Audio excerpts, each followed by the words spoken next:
This is brief, let me not say brief. It's a presentation on why Gandhi must fall, all right?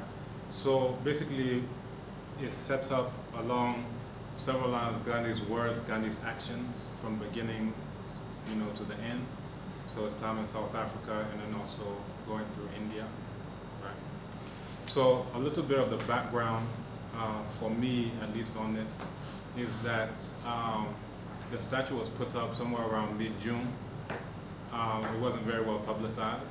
The president's visit was publicized somewhat, but not the statue aspect. And I guess, people generally think Gandhi is great, so why do we even need to, ask anyone? So no one was consulted. It was just, done. So myself, I just happened to be driving past the statue, and I said, I'm like, who is this? And then I see it's Gandhi. I said, this means people have no idea who Gandhi was. So I decided to take about 2 or 3 photos with my phone and send out about 70 or so of Gandhi's most racist quotes. Because I said people obviously didn't know. If they knew better, they would do better. So I sent it and it started on the UG staff list conversation going. And by and large, people were saying we had no idea about this. And then at that time, the vice chancellor said, oh, well, we think maybe he changed by the time he got older. So in response to that, I sent another email that talked about his oppression of the Dalits. Now the Dalits are the black untouchables of India. So I'm saying even for you to say that means that you have no idea about Gandhi's later life. So what we want to do is just give some of the quotes, the facts from both Gandhi himself and the people who he was oppressing, wherever we can. So this is it. So we start off with a proverb, which is, if a liar has 1,000 years head start on a journey, a truthful man can pursue and catch him in a single day. We're basically going to show all the various lies, intentional lies, both by Gandhi and about Gandhi. And this is another quote usually attributed to Hitler and Goebbels. Now, it would interest you as well that Gandhi also had correspondence with Hitler, referring to him as a friend and things of that nature. We won't go so much into that, but of course all of this is documented in the collected works of Mohandas Karamchand Gandhi. And the quote is, if you tell a lie big enough and keep repeating it, people will eventually come to believe it. This really sums up Gandhi's life more than anything else. So we'll continue. Now, just for myself as an educator, there's a quote, an educator in a system of oppression is either a revolutionary or an oppressor. So this is my interest. If I'm here, either I just say, you all just get on your hands and knees and pray to this guy who called you an animal, or, you stand up on your own 2 feet and act like you have a spine, right? So this is what we refer to as, you've heard of propaganda, well, this is propaganda, also known as improper Gandhi, because it's not proper at all. So this is Gandhi's revisionist epiphany. So Gandhi arrived in South Africa in 1893. Now, at that time, there was supposedly some type of incident that occurred, to him on the train, where he was thrown off the train, which is what we see in the movie. It would interest you to know, however, that the very first, now Gandhi wrote about everything. If he tripped over a rock, he's writing about it, he's putting it in the Indian opinion. There was not a peep about this so-called train incident until 16 years after. Now the reason for that is because he didn't think it up until 16 years after, and it was at the prompting of Reverend Joseph J. Doak, who came into his office and said, Gandhi, are you ready to be a martyr? Meaning basically, are you going to give me permission to do whatever I need to write, in order to forward this cause? And Gandhi gave his consent, but we'll go into this. So this is the very first account of it anywhere, is in 1909. So at Pietermaritzburg, before starting, a fellow passenger called the guard, and to his surprise, Mr. Gandhi was ordered to come out and go into the van compartment. And then a constable was brought, and the Indian stranger was forcibly ejected, his bundles pitched out after him, and with the train gone, he was left to shiver in the waiting room all night. So this is the very first documentation of this. Now, he wrote about things, and we'll see this, in 1893, he wrote about atrocities that happened to other Indians that he heard about, things that he had witnessed, but not a peep about this supposed train incident. And what you also see is the inconsistent accounts. This one says that this happened, the next one says this happened. So there were 4 times that he published on this supposed thing that happened. And you will see that they conflict with each other, because of course it will conflict with each other if I'm making things up, but we'll come to that. And this information is from the book Gandhi Under Cross-Examination, where they actually look at the different accounts and show the inconsistencies. Now, what generally people do is, here's the big lie, let's roll with it. But, when you actually read it yourself, you can see. So, in summation, they say in the 1909 account, his assailant is a police constable. But in the 1938 statement to Reverend Mott, the assailant who threw him off the train was a railway guard. Okay, let's say that's minor, let's continue. In the 1909 version, he alleges that it was the guard. So after the train, he said that he was riding a coach, right? And on the coach, he was also assaulted there, but we'll come back to this. So in the 1909 version, he alleges that it was the guard who attacked him for refusing to give up his seat. In the 1938 account, he claims it was the coachman who set upon him from moving from the seat to which he had been assigned. So different motives, different assailants. Okay. In the 1925 account, Gandhi informs us, and this is from his autobiography, Gandhi informs us that one of the passengers went to complain about finding Gandhi in the first class section and came back in, as Gandhi writes, with 1 or 2 officials. Is it 1? Is it 2? Who knows? As we mentioned before, no accounts contemporaneous to the events in question are given. The earliest reference to these alleged events of 1893 occurs 16 years after the incidents in question, and not even in Mr. Gandhi's own autobiographical accounts, but rather in an interview, right? In his 1909 statement, Gandhi alleges the assailant, now this is talking about the coach incident, administered a brutal blow to his face. Now this is a brutal blow to his face. Now, one of the things that he forgot to mention was, okay, what was my injury? He just wants to get you to think, look, I was accosted, but he forgot in the story to say, and therefore I had to put something, I had to go to the hospital, I had to do. So we come back to this. So administered a brutal blow to his face, followed by another that nearly knocked him from his feet. Now, I do a combat science called capoeira. If I hit you hard enough with a blow to your face that it nearly knocks you off your feet, there's going to be some injury, but there's no injury reported because he didn't think of cause and effect. If I mention that there's a cause, later in the story I need to mention what the effects were. In the later 1925 account, Gandhi exchanges these brutal blows for a boxing of the ears. So it went from a brutal blow to the face to now it's boxed in the ears. Okay, Gandhi. Now, his autobiography, he referred to it as his experiments with truth. So he's going to do some, he's in the lab, he's a scientist. He's going to say, maybe I'll do some truth here, some there, the ends justify the means, which was, from the Bhagavad Gita, he was pulling from the Hindu ideas of Krishna and others. So he even maintains in the 1924 account that he sustained further injuries en route to Pretoria. I suffered further insults and received more beatings on my way to Pretoria. So apparently he's just getting, it's like he's in a mixed martial arts fight. They're slamming him, beating him. But okay, what's the effect? Did you go to hospital? No, you forgot to mention. Did you have to put any type of ice or any treatment? No. So with all these beatings and brutal blows, one would have thought that Mr. Gandhi would be staggering off the train and limping down the platform at Pretoria. Yet not even a single mention of his physical injuries is given in the lengthy account offered in his autobiography. So what he started to do is add in more things that happened to him. So in 1909 he said, after the coach, nothing else happened. But then later on he adds in other beatings that came up, but he just says there were more beatings. Now if there were more beatings, don't you want to tell us what the beatings were, what was the nature of the beatings? And then earlier you said that no further incident. Later you said this beating on the way to Pretoria, other insults on the way to Pretoria. What's going on, Gandhi? The other problem with the 1925 account is that it contradicted another account that he gave in 1938. So in that one he said, I entered the dark waiting room there was a white man in the room, I was afraid of him. However, in the 1925 account, there was no light in the room. A passenger came in about midnight.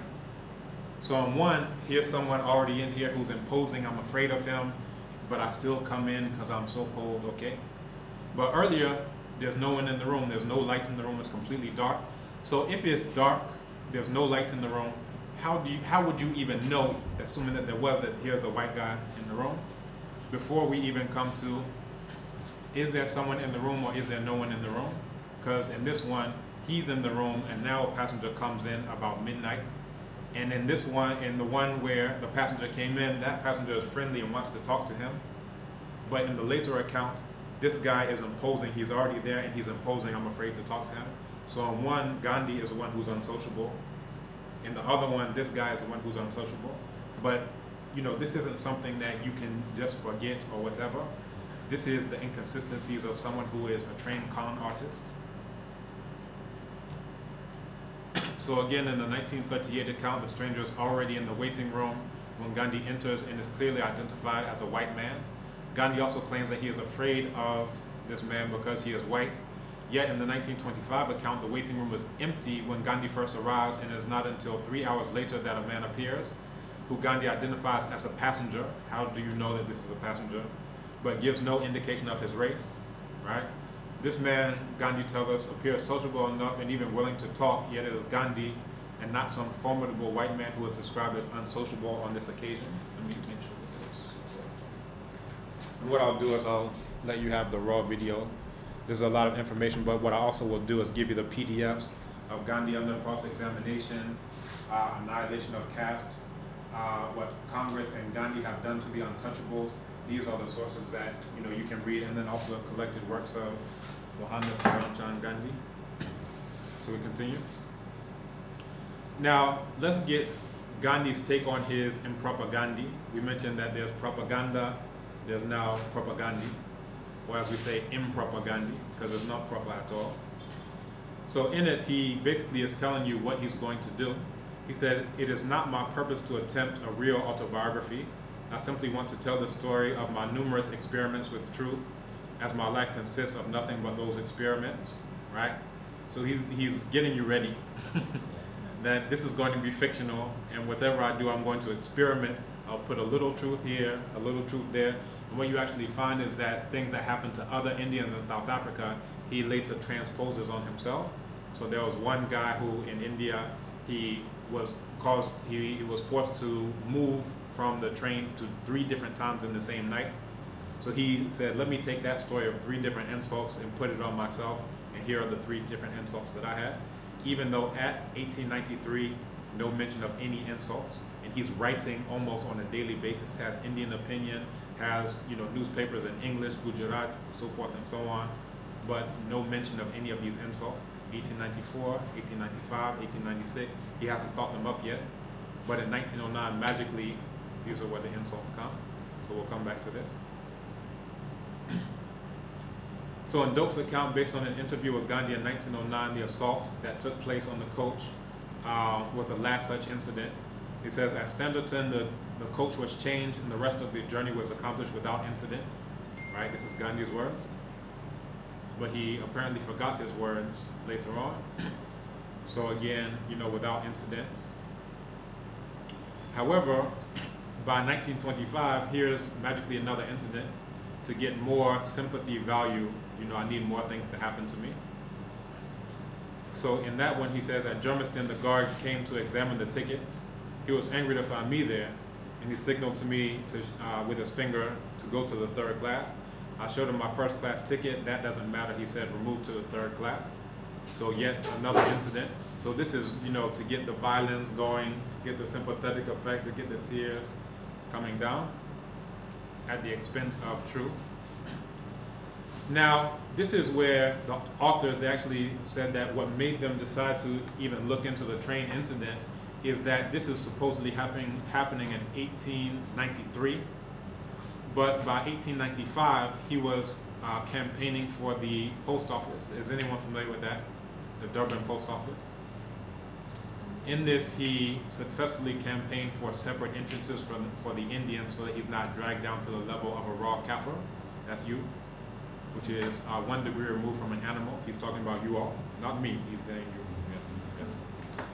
Half heathen savages. We'll see some of his words, but there's less focus on the words and more focus on the actions. But we can actually make a case for thought, word, and deed for all of these things. So in 1893, Gandhi was allegedly the victim of racial hatred when he was thrown off a train at Pietermaritzburg. In 1895, however, he was promoting racial segregation in Durban. How did the alleged victim of racism become a perpetrator of prejudice himself in a short space of 2 years? So from 1893, if that actually happened, to 1895, this is a change for the worst. So let's look at this. The Durban Post and Telegraph Office entrances in the wake of Gandhi's epiphany. So supposedly in 1893, this happened to him, and he decided to fight against injustice. Let's see how he actually did that. Now in this, he uses the term kafir, right? That's not so much in use in Ghana, but in South Africa it's considered an offensive ethnic slur. Now the whites were calling Africans that, but Africans saw it as a slur. And once even before African people took over the government, it was punishable in court. You understand? You would think, okay, after Mandela, that's when they decided to go against this. Even in the 70s, this is something that was actionable in South African courts since 1976 under the offense of crimen injuria, the unlawful, intentional, and serious violation of the dignity of another, right? Now, you'll see that that's Gandhi's preferred term for the indigenous people is kafir, and he always makes sure that he keeps it side by side with savage, half heathen, close to animal, 1 degree removed from an animal. So it's not even to say that, let's pretend like kafir is just innocuous, but when you put it beside every single thing else, what are we saying? Now, I also want you to keep in mind the use of Gandhi's term kafir, but then his response to the term coolie, which is used against the Indians. So that's referred to indentured workers from India, and it is considered an extremely derogatory term for people of Indian descent. So we'll see the double standard here, that kafir is you, but coolie, no, don't refer to us as coolies. Let's see. So we'll follow a trail. So 1893 was a supposed incident on the train, but by 1894 he was saying the Indian location, why of all places in Johannesburg, the Indian location should be chosen for dumping down all Kafirs of the town passes his comprehension. About this mixing of the Kafirs with the Indians, I must confess I feel most strongly. I think it is very unfair to the Indian population, right? Don't get these Kafirs close to us, is what he's saying. Let's continue. 1894 again. So this is really the crux of his point. Both the English and the Indian spring from a common stock called the Indo-Aryan. Now this is how you should also look later when he's corresponding with Hitler, referring to Hitler as his friend, right? And where he's saying, oh, Hitler, I don't think that you're the monster that other people say you are. Yeah, I think Hitler is okay, he's not doing as much violence as he can. Let's see what he's going to do. Also that the Jews should, throw themselves off of a cliff in order for their deaths to actually be worthwhile. But we'll come back to that point. A general belief seems to prevail in the colony that the Indians are little better, if at all, than the savages or natives of Africa. That's you all. Now you're thinking you're wearing European clothes, that makes you different. No, he's talking about your grandmother. We'll continue. The result that the Indian is being dragged down to the position of a raw kafir, right? So he's saying this is Indians were and are in no way inferior to the Anglo-Saxon brethren, because this is the Indo-Aryan alliance that we have here. Now, unfortunately, on campus we have pro-Indo-Aryan cheerleaders. They have the pom-poms and everything. Go Indo-Aryans, go Indo-Aryans. And by the same token, they are also painting themselves in the corner of being anti-African, right? In thought, word, and deed, just as their icon and idol, Gandhi was. So again, this is from the collected works of Mahatma, so-called Gandhi, Volume 1, page 266. And he says, a correspondence was carried on by the late president with the government in connection with the separate entrances for the Europeans and natives and Asiatics at the post office. The result has not been altogether unsatisfactory. Separate entrances will now be provided for the three communities. So this is why in South Africa and others, they refer to Gandhi as the father of apartheid, because before this, it was just, you know, the British at the top and everyone else under. What Gandhi did was basically graft this caste system of India onto South Africa. So the caste system, you have Brahmins at the top, you have Kshatriyas underneath that, you have Vaishyas underneath that. That's what Gandhi was, as a Banya subcaste of that. And then underneath that, you have the Shudras, right? Now, even beneath the Shudras, you have the Dalits, who are the black untouchables of India, right? And then you have what they call the scheduled tribes. Now, when you look at them, some of them are darker than anyone in Ghana. Anyone in this room will get a chance to see some of them here. President Mahama, some of them are darker than our own president. So what are we really dealing with? And we'll see how Gandhi's treatment of all these black people, both in Africa and in India, shows a straight line. Okay, so again, what he has done is taken this caste Hindu concept and said, there I was in the middle. Here, let's do the same thing. We'll accept that you all are more Aryan than we are, but let us be in the middle, but then keep these kafirs at the bottom, savages, 1 degree removed from an animal, let's keep them at the bottom, right? So basically he's taken this same idea, and you know, that ended up being, this is really the first instance where we have that multi-layered system being institutionalized, right? In the history of South Africa, to say, all right, here, this, then colors, Indians, and then blacks. All right, and then also 1896. So remember, 1893 is his big epiphany where he's fighting for justice and blah, blah, blah. But we're reading his own words contemporaneous to this, and you should, you know, follow up to make sure that this is what he said. So he says, I may further illustrate the proposition that the Indian is put on the same level with the native in many other ways also.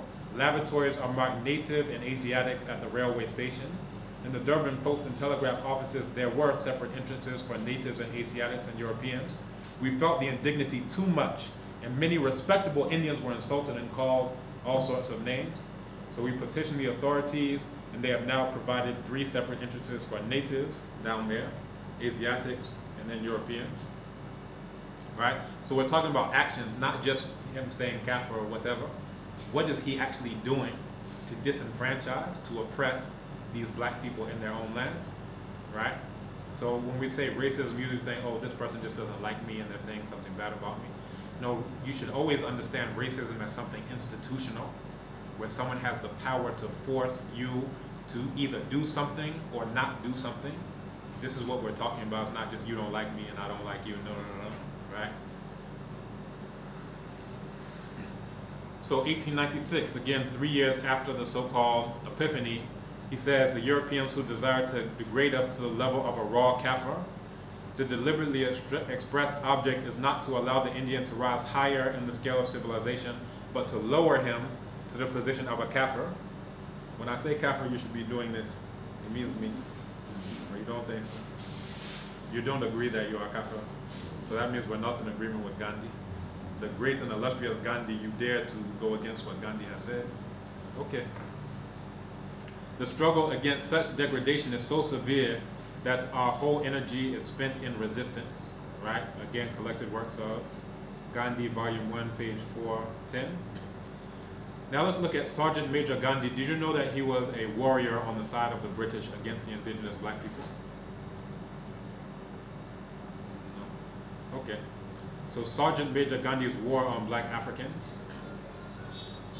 So let's kind of fast forward and then we'll go back to what he said at the time.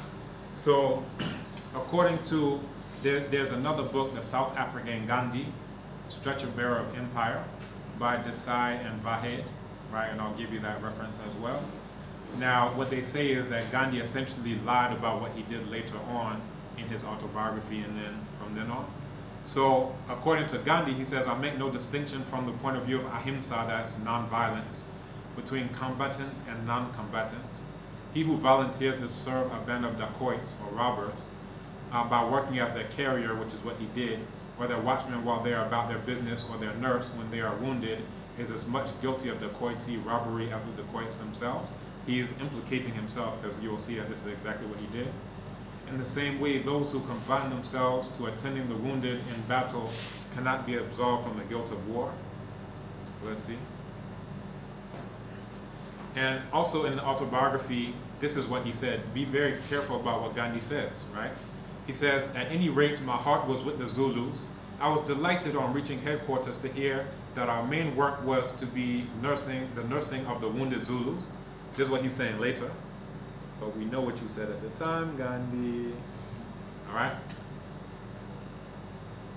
So let's come back. Also in the autobiography, he says, the work of my corps consisted only in nursing the wounded Zulus. Just don't say only, Gandhi. If you're going to lie, at least make it somehow believable, because we have your field reports. Only is a very strong word. Let's kind of hedge it if you're going to be a con man and lie. This work therefore eased my conscience. Okay, so this is what he said later. Let's see what he said at the time. Or we're not yet at the time. He also said, I bore no grudge against the Zulus. Now what you'll see is, he must have learned later on that they were called Zulus, because he thought that they were called Kafirs.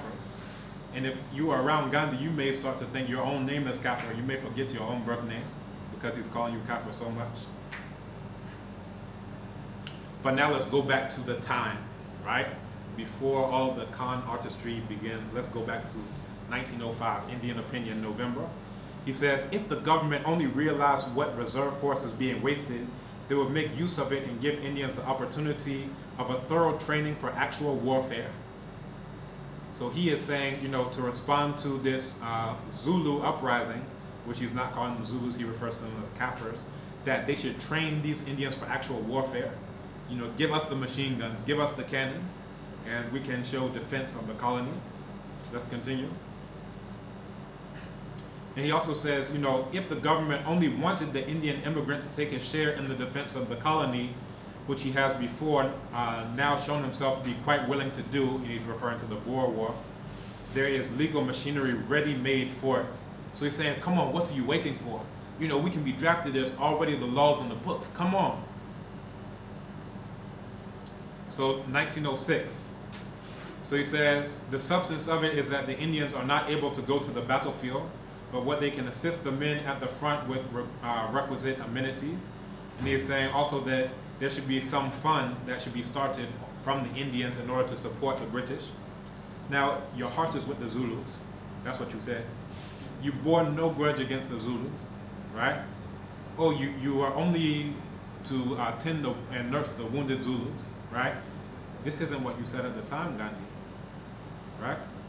This is, in simple terms, what we call lying. Can we say that together? Lying. Very good. When there's a paper trail, it's very easy to catch someone up in their lies. So he says there's a population, this is again March of 1906, there's a population of over 100,000 Indians in Natal. It has been proved that they can do very efficient work in time of war, right? So why are you going to let it run to waste, right? Your heart is with the Zulus, remember. Let's see if you even know that they're called Zulus. So he's saying the pity of it is that the government have not taken the elementary precaution of giving the necessary discipline and instruction to the Indians. It is therefore a matter of physical impossibility to expect Indians to do any work with the rifle, right? So he's agitating, give us arms, but you haven't trained us. Come on, get to training us so that we can get the rifles. To shoot whom? Those who your heart is with. Perhaps that means something else in Gujarati, which is his indigenous language. Perhaps having your heart with them means you want to shoot them all to death. Or maybe I don't understand English well. So also the Soldiers Fund. So by June, the Durban Women's Association has started a special fund for the soldiers who have gone to the front to fight the Kafirs, right? It is our advice that more Indians, traders, and others should subscribe to the fund. Your heart is with the Zulus, remember. So let's get funds for the British to go, and that is such a loving pacifist notion that you have there, Gandhi. Thank you. So he says, now this is the interesting thing. He says, raise a fund for the purpose of sending soldiers fruits, tobacco, warm clothing, and other things that they might need. It is our duty to subscribe to such a fund, right? Now, to use tobacco in his own religion of Hinduism is seen as being a sin, But apparently that's not a big enough sin. Let's get them tobacco so they can be nice and cool and relaxed. These are British Indo-Aryan folks. He also called for an amendment to the Firearms Act in June to provide for the supply of arms to Indians. This is our pacifist guy, right? Intended to give Indians an opportunity of taking their share in the defense of the colony. Right? This is our pacifist whose heart is with the Zulus. However, supply us with arms so that we can go kill off these Kafirs. June 9th, 1906. So he says, Indians have now a splendid opportunity for showing that they are capable of appreciating the duties of citizenship. So what he actually did is that he raised, this is nothing to be unduly proud of, he raised 20 Indians in order to go to the front. Very good. Thank you, Gandhi, for your heart being with us. And then he also wrote a pledge of allegiance to the British. We, the undersigned, solemnly and sincerely declare that we will be faithful and bear true allegiance to His Majesty King Edward VII, his heirs and successors, as stretcher bearers. Right? Very good. And that's only because they weren't given guns. If they would have been given rifles and training, they would have been there as machine gunning the Zulus down. But if you're not going to give us that, we'll be stretcher bearers for you. Right? But remember, he said that his work only consisted of tending the wounding Zulus. And that's what he thought he was going to be doing, even though everything we've seen up to this point in his own words has said that isn't what he thought he was going to be doing. So he also had a desire to fight the Kafirs. So he said troopers had to leave their horses, and the route was so long that we never seemed to reach the bottom. However, at about 12 o'clock, we finished the day's journey with no Kafirs to fight. Right? We're looking for Kafirs to fight. Come on. Aren't you a Kafir? Come, fight us. Ah, what a day wasted. This is our pacifist guy. No wonder he was rejected for the Nobel Peace Prize 5 times. So also he said that his work consisted of nursing the wounded Zulus. So he talks about someone who I don't think is a Zulu. This isn't a Zulu name. He says, but by unfortunate accident, another trooper by name of Forder had received a bullet wound in the thigh from a co-trooper. The work of carrying Trooper Forder proved to be much heavier than we had thought, and he goes through his nursing of Trooper Forder, who, guess what, is not a Zulu, right? And what you see, he actually kept a daily diary of what he did on each day. And what you will see is that his work did not consist of only nursing the wounded Zulus, but rather of mainly nursing who? The British. Now here is our contemporary Gandhi in propaganda from 1995. And he says, he soon realized that he was on the wrong side, that this was no rebellion but stark repression, that justice was on the side of the Zulus, who were treated with inhumanity for doing no more than resisting a poll tax similar to that imposed on the Indians. The Indian stretcher bearers redeemed themselves by nursing the Zulu prisoners of war abandoned by the British. For Gandhi, the brutality against the Zulus roused his soul against violence, as nothing had been done up to then. He sought answers and found them in his traditional scriptures. He returned from the war determined to give himself wholly to serving the people. Right? This is the impropaganda that is going on now. Right? This is the popular vision, because if you have a lie that's big enough, people will believe it if they keep being told it over and over and over.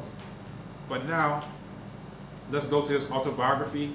He said that when he was in this war against the Zulus, that is what sparked him to take this vow of brahmacharya, right? So this is a vow of poverty. This is where he gets his nonviolence and renunciation of wealth and all these things. This is when he said it happened. While I was working with Kaur, two ideas which had long been floating in my mind became firmly fixed. First, an aspirant after a life exclusively devoted to service must lead a life of celibacy. Secondly, he must accept poverty. He may not take up any occupation which would prevent him or make him shrink from undertaking the lowliest of duties or largest risks. Thus, brahmacharya, which I had been observing willy-nilly since 1900, was sealed with a vow in the middle of 1906. So this is the second epiphany, 1906. Now this is a revisionist epiphany because at the time we don't have any indication of any epiphany. Also note that World War I came after this. If you took this vow at that time, what did you do during World War I? Let's look. So let's go back to before he thought up being the Gandhi that we know, the mythical Gandhi. So he said, this is after the war. A controversy is going on in England about what the Natal army did during the Kafir rebellion. So he says, let's compare it to what went on in Egypt. Compared to that, there shouldn't be any outcry. So he says, there's no reason why there should be such an outcry in England against the Natal outrage. So he's defending what the British were doing, right? He's saying, you know, in Egypt they were being flogged and others were being hanged. Oh, the Natal outrage, that's nothing compared to that. However, between 3,000 and 4,000 Zulus were killed during the revolt, more than 7,000 imprisoned and 4,000 flogged, right? But in light of all of that, he's defending what he and the British did. I hope you're following along. Very good. There is again a rebellion of Kafirs in Zululand, so this is the year after. Now you took the vow that supposedly was your epiphany that changed your life in 1906, according to your autobiography. But at that time, and then the year after, what did you do? There was again a rebellion of Kafirs in Zululand. The Indian community must come forward at such a time without, however, thinking of securing any rights thereby. We must assume that there are many Indians who will welcome such work enthusiastically. Those who went to the front last year can do so again. Your heart is with the Zulus, but yet again, after your supposed vow, you're calling for the Indians to go back and assist the British against the rebellion of these Kafirs. I hope you're following along. Something isn't matching up. There's a real Gandhi who's very ugly. Then there's the mythical Gandhi, which is the one that we have shoved down our throats on the daily, right? Very good. So a year after this, again, you see him fighting on the side of the British. What happened to your vow that you hadn't thought up yet, Gandhi? Now, here we're going to look at Gandhi's general thoughts on African people. We've looked at his actions, Zulu War, Durban Post Office, you know, so forth and so on. And then we also looked at his lies about the train incident.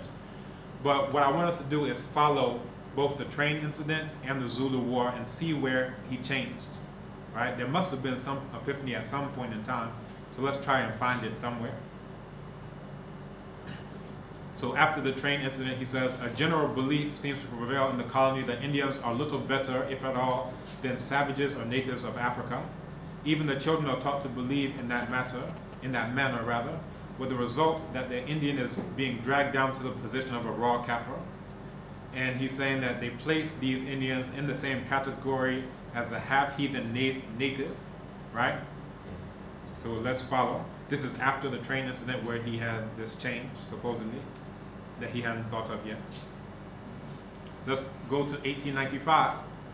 And it is the sons of this land, so he's talking about how great India is. However, look at what's happening. The sons of this land of light, that's India, who are despised as coolies, and he hates this term. He has no problem with Kafir, but don't call me a coolie.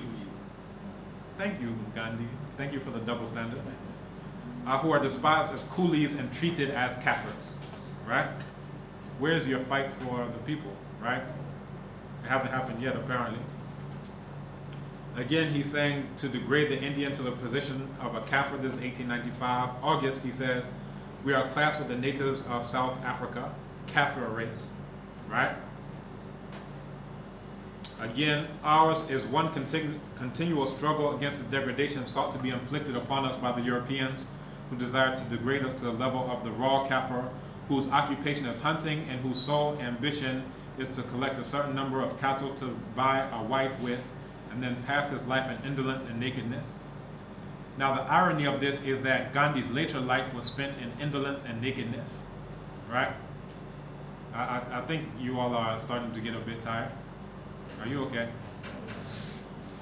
Let's try to wake you up. When I say Gandhi, I want you to say must fall. Gandhi? Must fall. Gandhi? Must fall. Good. Now if you start to fall asleep, your neighbor saying must fall will wake you up. All right?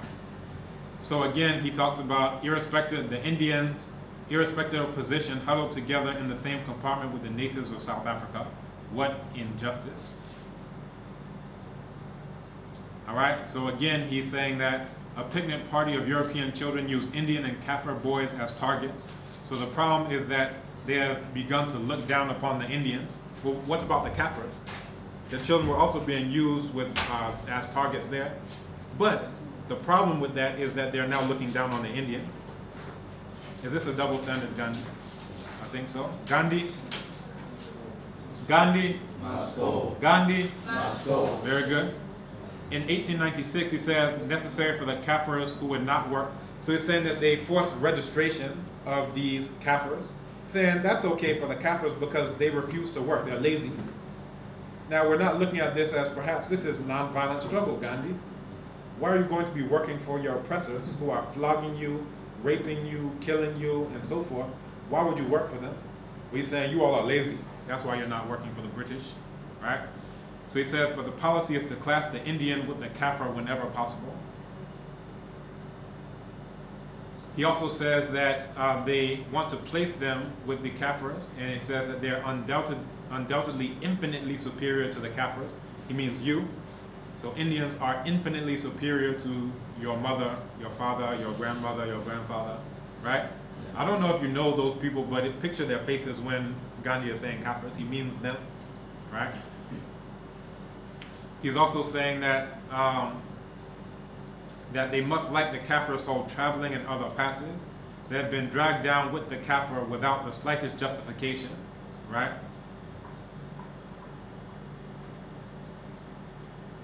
Whereas Kafirs are taxed because they do not work at all or sufficiently. He also says there is too a very large Kafir population in the location for which really there is no warrant, right? Again, Gandhi. Gandhi. Very good. Again, we mentioned by 1904. So we have all of this track record of your supposed epiphany on the train, but we're not seeing it yet, right? We're coming up to the Zulu War. Let's see if your epiphany happens either before or after. All right? So again, why of all places in Johannesburg, the Indian location should be chosen for dumping down all the Kafirs of this town, passing my comprehension, 1904. I want you to put all this in historical context, right? So you can see the timeline. Again, about this mixing of the Kafirs with the Indians, I must confess I feel most strongly. I think it is very unfair to the Indian population, and it is an undue tax on even the proverbial patience of my countrymen to have to mix with these Kafirs. That's your grandmother, your grandfather. Picture their face. Do not make us be close to you. Again, 1904. For instance, an Indian may be sharing the same compartment with a Kafir. The Indian is obliged to undergo 5 days quarantine before entering the colony, whereas the Kafir is permitted to do so without let or hindrance. Again, he talks about the Indian, saying that he is merely directed to go to the room set apart for the Kafirs. Now, I don't even know if these people have names because their name to Gandhi is Kafirs. Don't call me Kuli, however, these Kafirs, keep them in their place. Gandhi? Must fall. Gandhi? Must fall. Very good. So again, he's saying the Kafir could not do the work, therefore the Indians can live in South Africa. And he says also the Kafirs are of no use, and all the available Chinese are absorbed in the mines. Indian labor, therefore, is in general demand, right? Because you all are lazy. You refuse to work for your colonizer who's raping, killing, murdering, stealing gold, stealing diamonds, so forth and so on. Why aren't you working for them? Right? Where's your satyagraha? Where's your non-violence, right? Isn't this non-violent protest? Yeah. But to Gandhi, you all are lazy. You need to be fighting, or working rather, for the British. So we're coming close to 1906. This is the war year, right?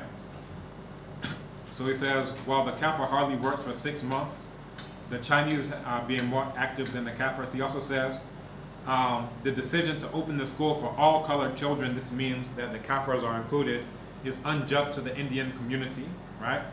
Where's your epiphany, Gandhi? The train. Remember the train. Come on, Gandhi. The train that you didn't think up yet. Come on, remember that. And then he's also saying it has become a recognized thing in South Africa for such labor agents to be appointed for inducing Kafirs to work.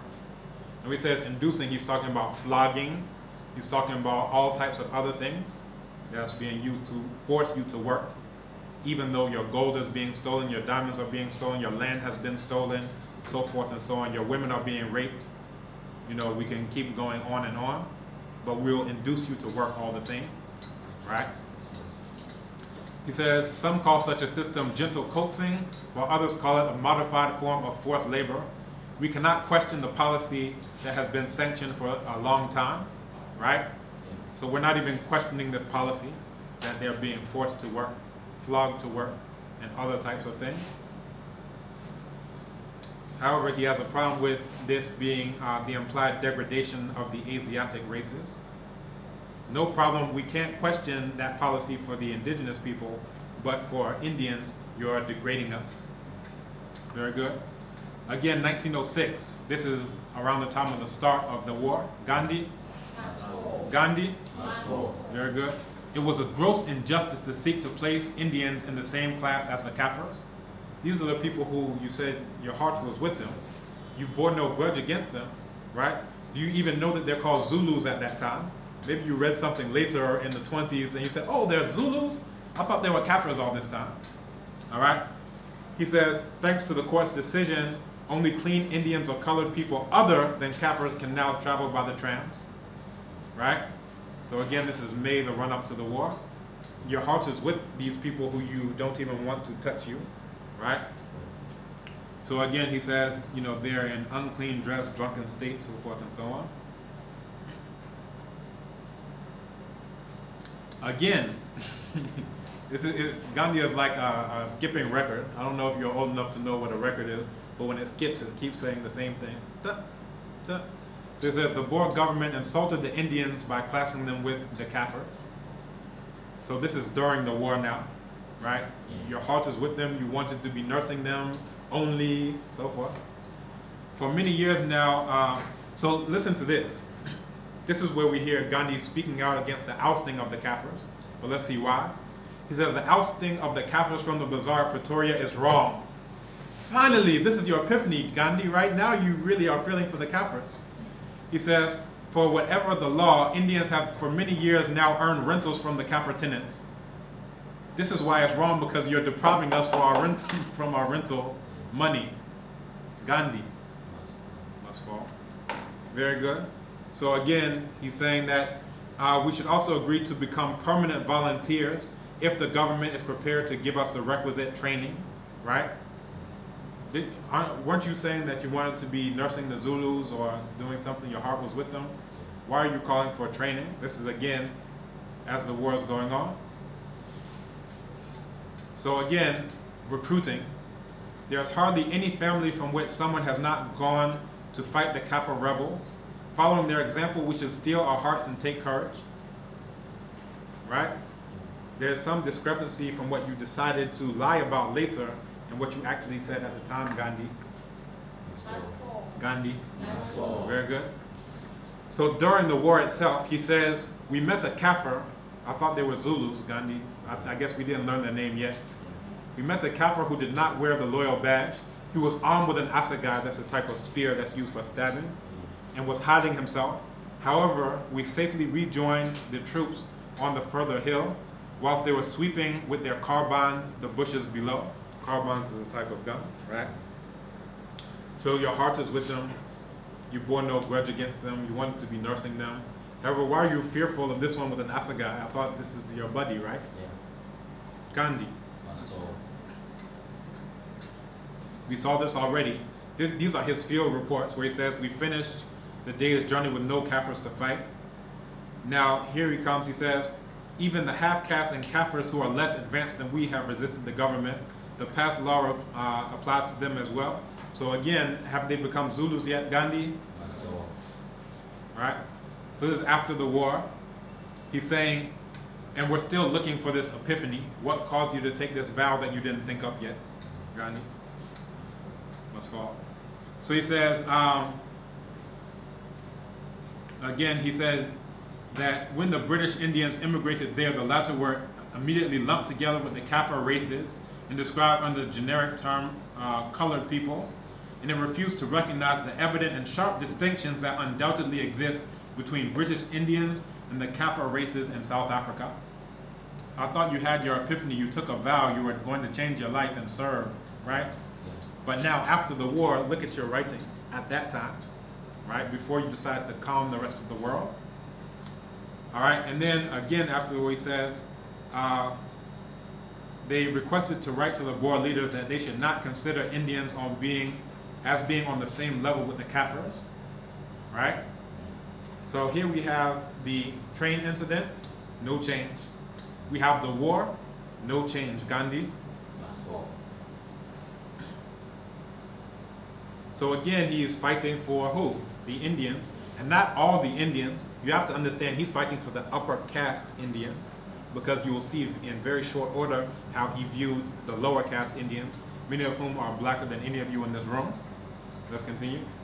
He says, and if it is enforced, he would rather go to jail, this is how he spells jail, than to carry a pass like a Kaffir, right? Again, do not make us carry pass like a Kaffir. This is 1 year after the war. Your hearts, Gandhi, your hearts. Gandhi. Gandhi. Must fall. Very good. So again, he's basically saying that they're, through sheer niggardliness, they are employing Kaffirs for washer work, that they should not employ the Kaffirs for that, they should employ the Indians. So now the Kaffirs are apparently on the rise because they're being used as policemen. So Gandhi is protesting that, right? I thought you wanted us to rise. Come on, let us rise. But he says even a Kaffir policeman can accost and detain us, right? How dare they? We are upper caste Hindus. We're from the same Indo-Aryan stock as the British.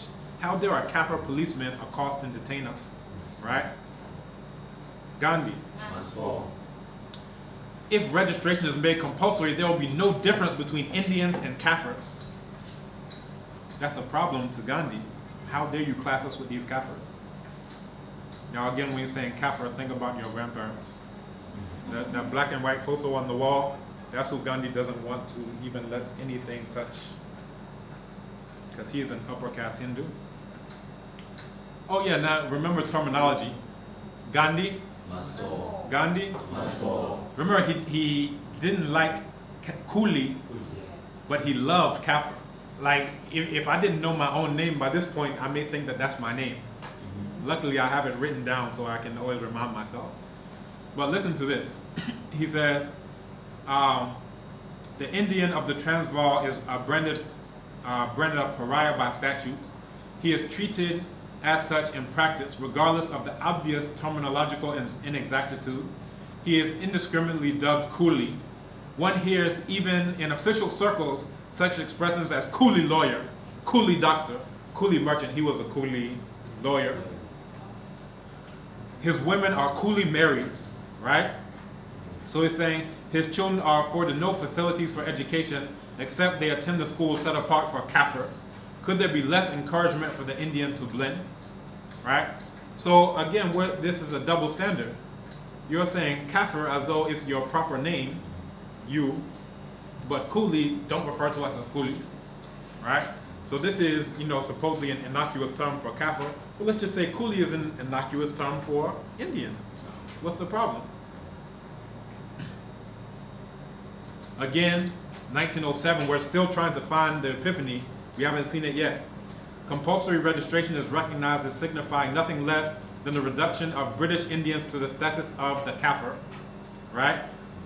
Like the Kaffirs who can be pleased with toys and pins, so he's saying the British assume that like the Kaffirs who can be pleased with toys and pins, we can also be fobbed off with trinkets. So you all are so stupid that if you bring someone an iPhone, you will just go along with whatever. If you bring us a statue of Gandhi, we say, yes, thank you. Just, yes, master. Yes, yes, yes, yes. Right? These are the modern day trinkets that the Indians are bringing. He says, we could understand, this is 1908 now, after the Epiphany, we could understand not being classed with the whites, but to be placed on the same level with the natives seemed too much to put up with. Kaffirs are, as a rule, uncivilized, the convicts even more so. They are troublesome, very dirty, and live almost like animals, right? before this, he also said that you are 1 degree removed from an animal. When I say you, I'm saying you who are seated in front of me. Right? So think about, I don't know if you've done geometry. Gandhi? Must fall. Gandhi? Must fall. Has anyone here studied geometry? No? Circles, squares, some degree, right? Right. So when you're talking about geometry, you're talking about a circle. You don't have to study it very in depth to know that there are 360 degrees in a circle. So Gandhi said that you are 1 degree removed from an animal. So here's a 360 degree circle, and this is animal. You are 1 degree removed from an animal. What is being said there? Is there any appreciable difference? 360 degrees, you are at 259. Thank you, Gandhi. 359, 1 degree, not that far. All right, so let's continue. There is nothing for it, so he's talking about the poor Indians, nobody bothers about them.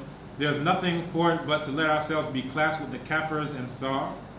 I have though resolved in my mind on an agitation to ensure that Indian prisoners are not lodged with Kafirs or others. This is 1909. 2 epiphanies later, we haven't seen any change in Gandhi. What we're showing is consistency. Month after month, day after day, month after month, year after year. He hasn't changed anything from 1893 up to now. 1909, this is when the first biography came out. So here he says other Indians, apparently these are lower caste Indians, didn't have the same reservations as he did. He said, I observed with regret that some Indians were happy to sleep in the same room as the Kafirs. Right? How dare they? Don't they know that we are here and we're infinitely superior to them, in Gandhi's own words? All right, he also talks about Indian prisoners being made to lower their breeches. He told the physician about this. The Kafirs, even though they're made to stand 15 minutes naked, don't make us lower our breeches, because that is lowering us to the level of a raw Kafir. Again, 1909, he says, a blanket that has been used by the dirtiest of Kafirs may later fall into an Indian's lot. Right? How dare they use the same blanket, right, for a Kafir and then later for me, an Indian. He says, he's talking about all the injustices. He says that, first, why should we bear such hardships, submit ourselves, for instance, to restrictions of jail life? Again, that's how he spelled jail. Wear coarse and ungainly dress, eat food which is hardly food, starve ourselves, suffer being kicked by the water, live among Kafirs. That's among the injustice. Having to live near you is the injustice. And you'll see later he fasted to the death in order to also suppress the black people of India. Gandhi? Must fall. Gandhi? Must fall. Gandhi? Must fall. Unfortunately, we're getting close to the end of his time in South Africa. We haven't seen a change yet. He's saying that they were forced to be side by side with Kafir convicts of the worst type. Again, 1909, they were classified with the Kafirs. Some Indians do have contacts with Kafir women. I think such contacts are fraught with grave danger. Indians would do well to avoid them altogether. Now, when he says Kafir women, he's unfortunately referring to you. To you. He's saying for Indians to associate with any of you Kafir women is fraught with grave danger. Don't do that. If the regulations provide for Kafir police, we can fight the regulations. Right? So here the Kafirs, quote unquote, are being raised up. They're now being employed as police. But we will fight against that. I hope you followed us. Yeah. So we're coming to the conclusion of Gandhi's time in South Africa, but we haven't seen an epiphany. Even after the 1909, which was the invention of the train story, right? We've taken us to 1911. So now we have Gandhi's opposition to the untouchables. I would recommend very highly this book, right? I read this sometime around 02, 03. Dalit, the Black Untouchables of India. You'll read about the Dalit Panthers, their struggles which parallel very much the struggles of Africans in the West and places like the US and so on. But what we'll see is that Gandhi didn't stop his oppression to just the Kafirs of South Africa. He also did this against the black untouchables of India. So he says, so now this is Dr. Ambedkar. Has anyone heard of Dr. Ambedkar? No? Has anyone heard of Gandhi? Okay.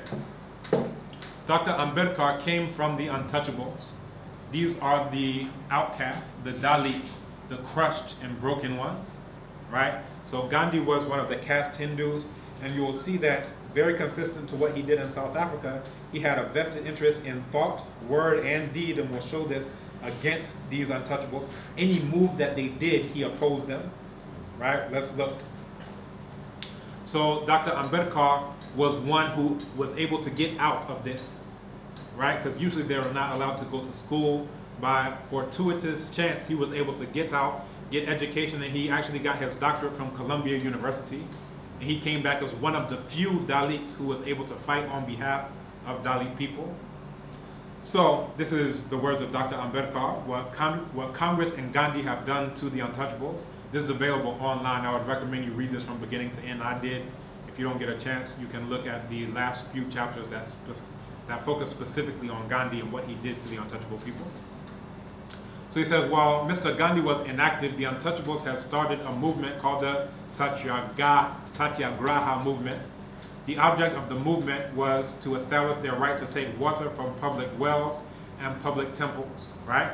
So this is Gandhi's own thing, Satyagraha, nonviolent resistance. So the untouchables are going to use this so that they can drink water. Now you may not know what happens when the untouchables try to drink water from public places. They are burnt alive, they are raped, they are dismembered, and we'll actually see some of the images so you can see this is going on today as well, right? Good. So the Satyagraha at the Chowdar tank situated in Mahad was organized to establish the right of the untouchables to take water from public watering places.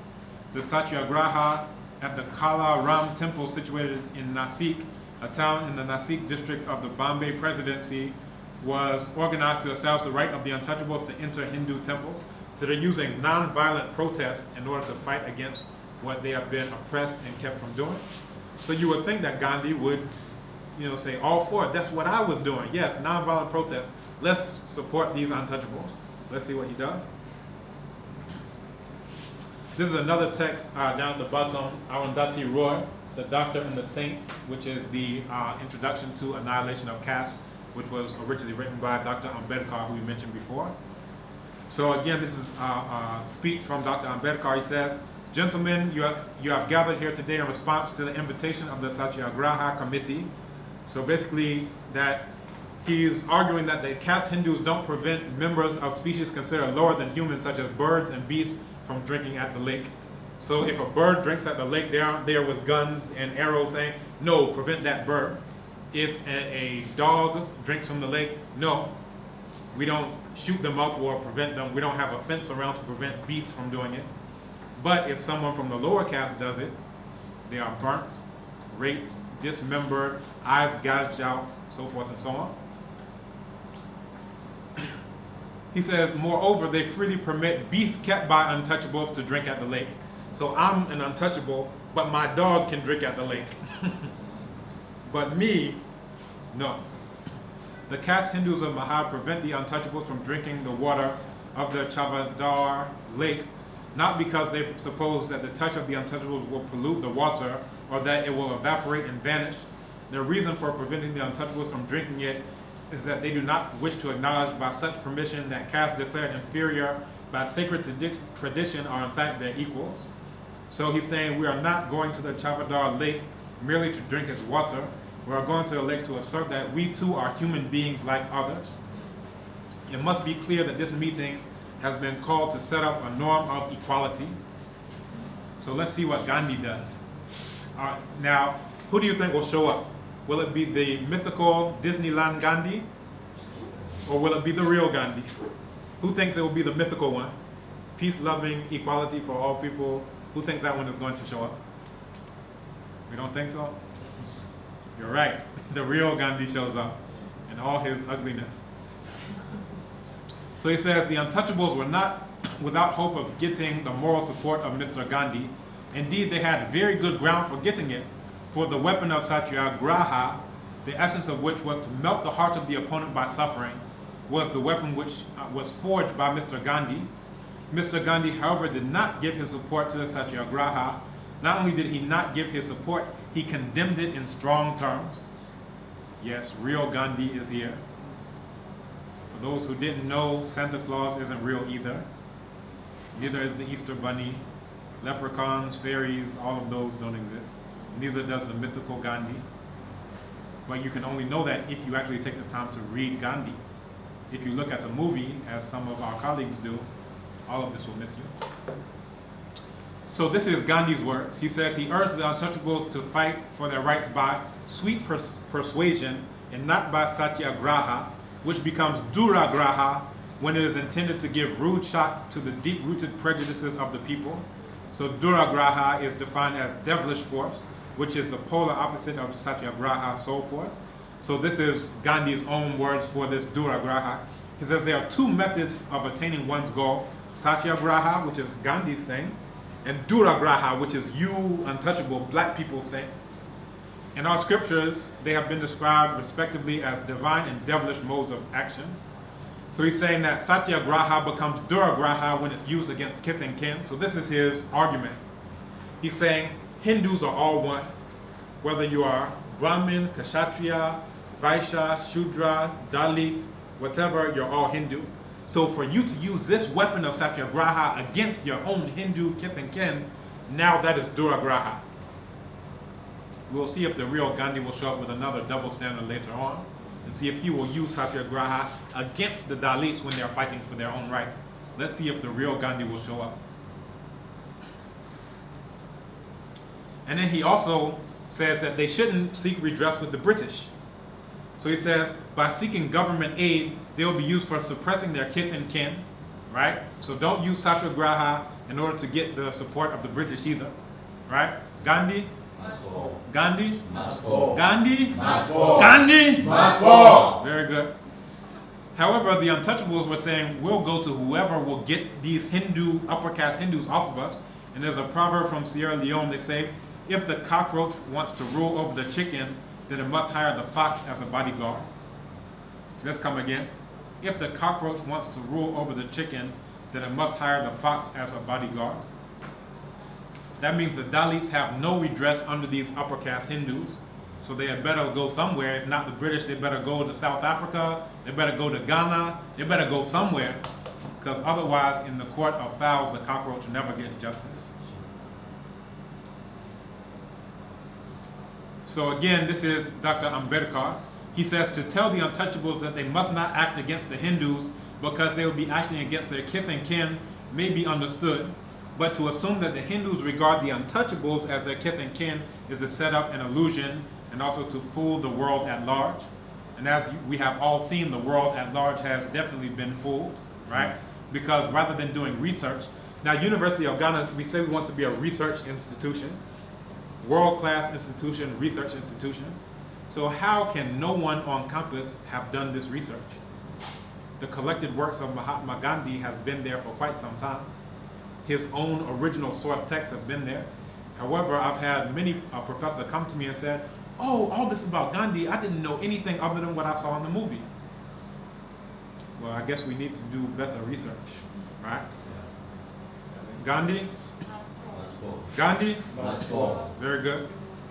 Now we'll look at, so first we've seen Gandhi's actions, not only his words, we've looked at his actions. He's opposed the untouchables when they were trying to just drink water and into the temples, right? He said that's duragraha, right? Now, the untouchables realize that as they are going towards independence, they have to have their own separate electorates. Because if you leave them at the mercy of these Hindus who've been raping, burning alive, dismembering, killing, beheading, and so forth and so on, that's not a very good look, right? We're under the trusteeship of our tormentors in a veritable chamber of horrors. So In this, this was Gandhi's response to them saying that they wanted their own separate electorates so that they can be represented by someone who is of their own choosing. Gandhi says, no, you shouldn't do that. You should be represented by me and other upper caste Hindus. So it says Congress will be no party to the special electorates for any other minorities. So they're saying that they'd be willing to concede it to the Mohammedans, that's Muslims, and the Sikhs, which is another religion, but not for any other minorities, meaning you untouchables. He says, and I would work from one end of India to the other to tell the untouchables that separate electorates and separate reservation is not the way to remove this bar sinister, which is a shame not of them but of Orthodox Hinduism. So he's saying that he's going to fight against them, right? At least just sit on the sidelines, right? Don't oppose people who are fighting for righteousness. We can say the same thing about the Gandhi statue, right? If you don't have any knowledge of this, just sit on the side because your argumentation is based on lack of knowledge, right? Sit on the sidelines. Don't fight those who are fighting for what is right. Gandhi? Must fall. Gandhi? Must fall. Again, this is Gandhi speaking again. He's saying we do not want on our register and on our census untouchables classified as a separate class. Now, if you look at the book by Arundhati Roy, The Doctor and the Saint, she talks about the reason why Gandhi didn't want them to come out and get their own separate electorates. It's because here you have democracy, majority rules. So in majority rules, if the untouchables come out, now our voting bloc is weakened. You understand? So it's not for your own interest, untouchables, it's that we have to keep the Hindus as the majority, so whatever we say goes, right? This is the ulterior motive behind it. He says, those who speak of the political right of untouchables do not know of their India. He's saying you don't need anything to protect yourselves in the Constitution or otherwise, right? Don't fight for that. Just, be under our trusteeship. We'll take care of you. We've seen what your care looks like, Gandhi. Must fall. Gandhi. Must fall. Very good. He says, and therefore I want to say with all the emphasis that I can command that if I was the only person to resist this thing, I would resist it with my life. He's willing to put his life on the line to prevent the untouchables from getting what they are asking for. Thank you, Gandhi. Yes, wonderful. And in this, what I want you to see is the continued line from South Africa, from the train incident to the war against the Zulus, all the way up to now, that when you have this caste system, the blacks are to be at the bottom, whether it's an African black, whether it's an Indian black, you must be at the bottom. So again, this is Dr. Ambedkar. He's saying everyone, so those were speeches from Gandhi. Now this is Ambedkar, who fortunately is literate and could write. Now we didn't get so much of what the Zulus said about Gandhi fighting against them, but now we have a Dalit who can write. Right? Yeah. So what did the Dalits say about what Gandhi's speeches were all about? He said everybody felt that Mr. Gandhi was the most determined enemy of the untouchables. Later on, he went to say that Gandhi was the worst enemy that the untouchables ever had. Right? The main purpose, so he's saying that for him coming to the Round Table Conference, the main purpose for which Mr. Gandhi came to the Round Table Conference was to oppose the demands of the untouchables. Right? If he's not going to be their champion, he could at least be their ally. If he's not going to be their ally, he could at least be their friend. He won't be any of the above. He will be their enemy. Whatever you say you want, I will fight that to the death in order to keep the Hindus together. Now, this is interesting because Dr. Ambedkar in 1945, he drew a parallel between that and Abraham Lincoln. Now, if you read Abraham Lincoln, he said that whether he could keep the Union together by freeing all the slaves, by not freeing a single one, or freeing some and leaving some there, he would do whatever is necessary to keep the Union together. This is essentially what Gandhi is talking about. Keep the Hindu folds together. You cannot escape. Now again, you're talking about being in a torture chamber, and I'm not going to allow you to open the door. You're trying to get out? No. Because we have to keep our population majority rules. This is democracy, right? If you get out, that's 45 million who have gotten out. We're not going to allow that. And even now, it's about 150 million who are still underneath that system. Okay, so let's continue. Those who were friends of Mr. Gandhi could not understand Mr. Gandhi's attitude to the demands of the untouchables. They're saying, just let us get our own electorate so that we can represent ourselves. You're like, what's going on, Gandhi? I thought you were saying that you were down. No. So again, inside the Roundtable Conference, his defense was that the Hindus had seriously taken up the cause of the untouchables, that therefore there was no reason to give them political safeguards, right? So there's people who we've been raping, torturing, beheading, murdering, so forth and so on. They don't need any safeguards. We'll take care of them. Does that sound logical to you? So now he's trying to give more illogical logic. He says, well, the Muslims and Sikhs are well organized. The untouchables are not. There's very little political consciousness among them, and they are so horribly treated that I want to save them against themselves. If you're hungry, you may want to eat, right? But you're so stupid, you don't need to eat. I'm going to save you against yourself. Give me your food. Oh, stupid kafir, stupid untouchable. Oh. I need to save you against yourself. This is Gandhi's own words, right? If they had separate electorates, their lives would be miserable in the villages, which are the strongholds of Hindu orthodoxy. It is the superior class of Hindus who have to do penance for having neglected the untouchables for ages.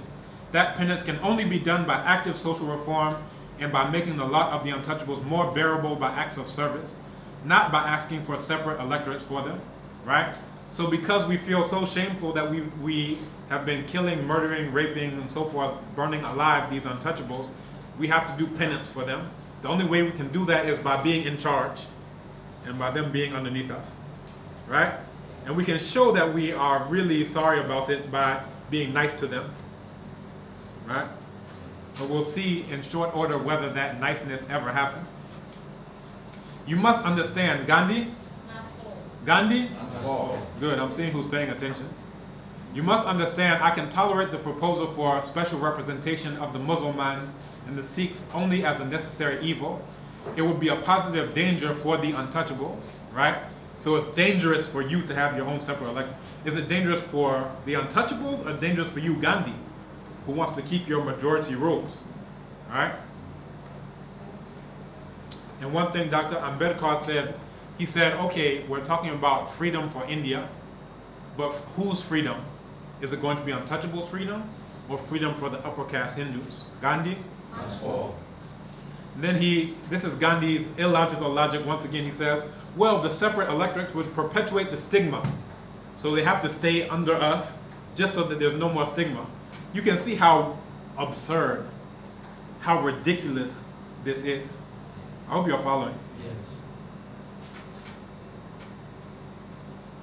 And again, he's talking about Dr. Ambedkar, who was one of the few untouchables who was able to go and campaign. He himself was an untouchable, right? He himself was one of the few who was able to campaign for the rights of the untouchables.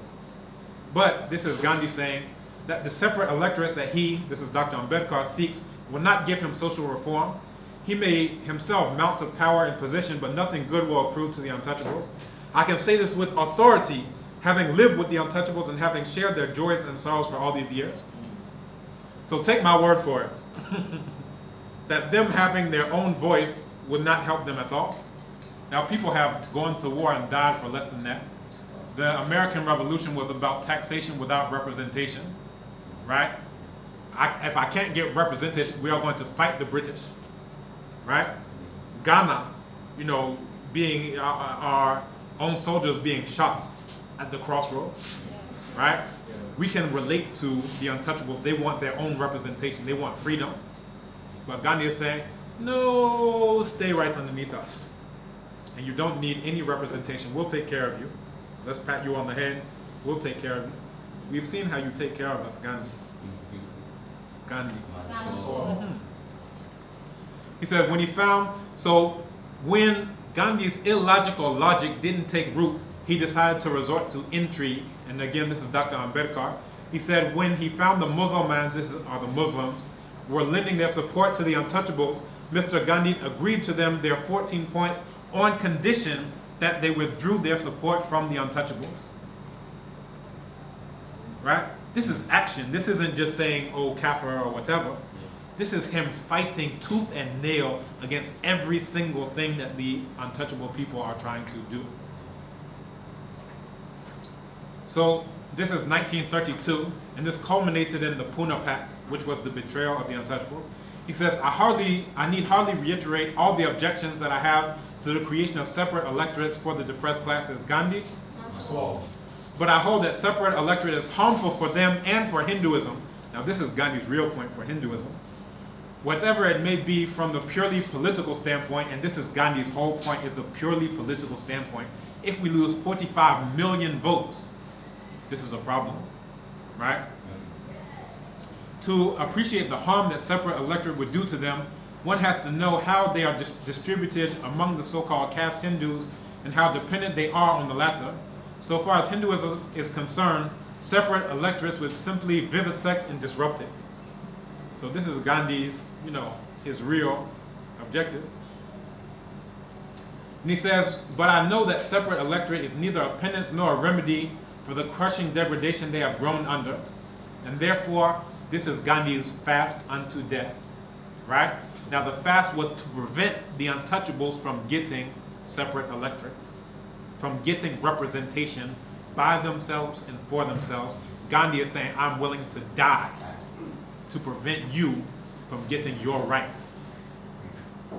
Gandhi's own words, not the movie and not the autobiography. If that's your sources for information, let's put it like this. Let's say you're a con man. Let's say everything I know about the world is coming from you. Do I have a very good view of the world? So if all you know about Gandhi is from the con man's mouth itself. All right, so again, I must fast unto death. I am hoping, however, all my fears are wholly unjustified, and the British government have no intention whatever of creating separate electorate for the depressed classes. This is the untouchables. I'm willing to die to prevent you from getting your rights. So after this warning, Mr. Gandhi slept over the matter, thinking that a repetition of his threat to fast unto death. Now, I want to draw your attention. Remember the satyagraha that the Dalits did, right? Yes. Let me draw your attention to that. That is now duragraha, because you are trying to do this technique against your own kith and kin. Now let's see the mythical Gandhi or the real Gandhi. The real Gandhi has shown up with yet another double standard, because he's willing to use these same satyagraha techniques against the Dalits, against the untouchables, to prevent them from getting their rights. Now they are doing this satyagraha, this non-violent protest for their rights, is duragraha. But if Gandhi is doing it against them to prevent them from getting their rights, satyagraha. I will fast unto death. Hope you're following. These are actions, not just words. When you say racism, you think, oh, you don't like me. You call me an N-word or a kafir or whatever, right?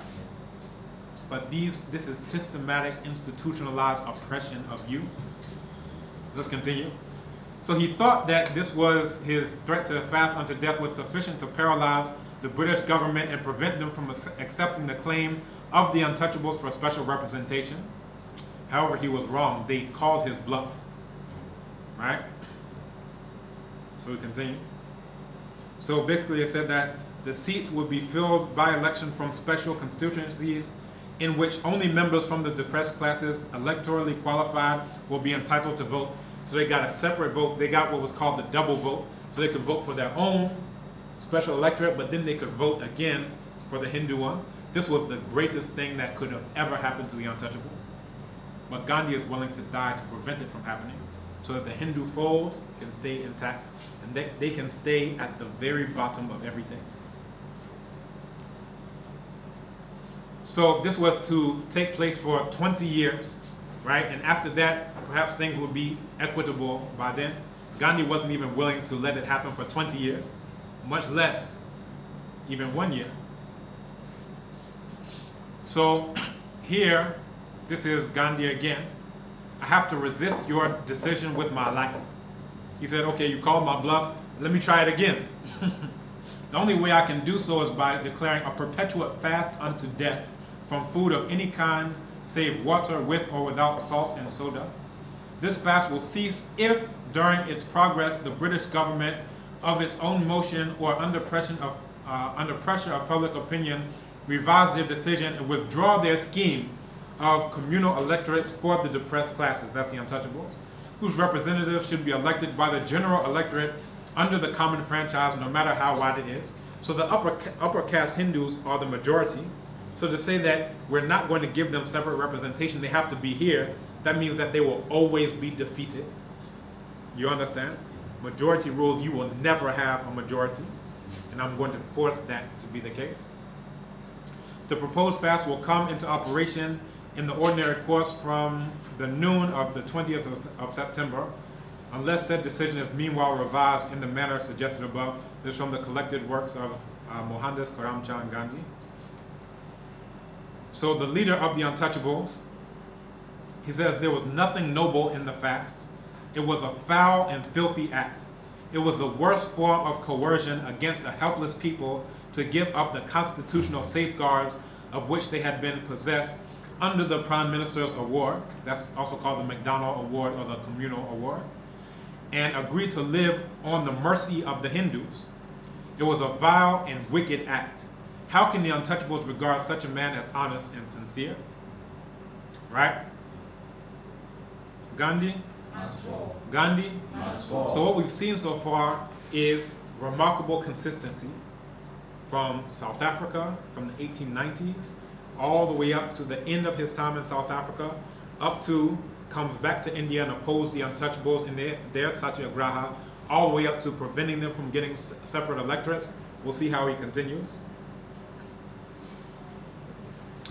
Now, Gandhi also started an organization called the Singh, right? Sevam Singh, Harijan Seva Singh. And it's something like the equivalent of the NAACP, right? If anyone is familiar with this, this was something that was conceived of coming together to fight for the rights of black people in the US. But you have to picture something like that, except you don't allow black people to be part of it. And that's what Gandhi did. Because this is a penance. This is you serving your penance for your wrongs. So only the upper caste Hindus can serve in this thing. I hope you understand. Yeah. So he says a deputy, yeah, And we have a tutorial at 2. Okay, you have 6 minutes. Let's finish up. All right. So let's make the point. So basically, he didn't allow them to be part of this. And one of the untouchables said, Gandhiji was not quite right when he said the Harijan Singh could not admit members of the scheduled caste. So he's saying that Gandhi's is saying that they should be trustees. However, saying that they should be trustees is asking the cat to guard the pot of milk. In other words, do not let the fox guard the hen house. And you can see what the trusteeship has yielded. These are the numerous massacres, and these are only the massacres, not the individual acts. So this is what the upper caste Hindus have done to the Dalits, right? These are images. Here, these people are not sleeping. They have been decapitated, they have been... This is your trusteeship. When you have these upper caste Hindus looking after you, right? This is Sureka Bodmange here at the top, who was raped, whose sons were castrated, they were burned, decapitation, all of these. And these are only the ones that are huge massacres. Beyond that, we have individual attacks.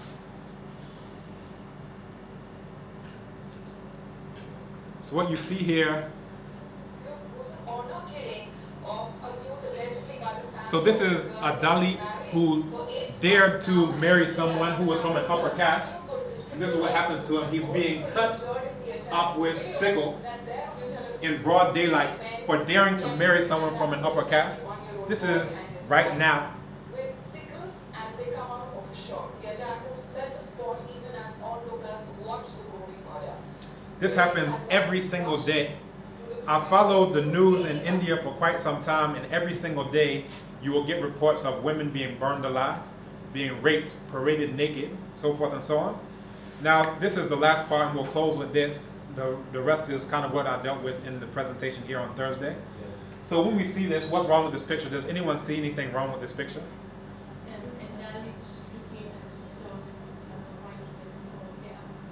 right? So his hero, that when he's looking into the mirror, he aspires to be someone who looks absolutely nothing like him. Now, what does this do to you psychologically, right? Let's see. And we'll close with this one. I know you have to go, so let's close with this. Which doll is the black doll? This is the doll test by Clark. Which doll is a black doll? Which one is the white doll? Which one is the white doll? He does with all black children. Which doll is the pretty doll? Which doll is the pretty doll? The white one. Which doll is the nice doll? Which doll is the nice doll? The white one. Which doll is the bad doll? Which doll is the bad doll? The black one. That's you. Which doll is the nice doll? Which doll is the nice doll? The white one. And which doll is the bad doll? Which doll is the bad doll? The black one. And why is that doll pretty? Why is that doll pretty? White and blue eyes. That's why it's pretty. Which doll is the ugly Why doll? is that doll ugly? It's black. Which doll looks most like you? Which doll is most like you? Yeah, which one looks Me? like you?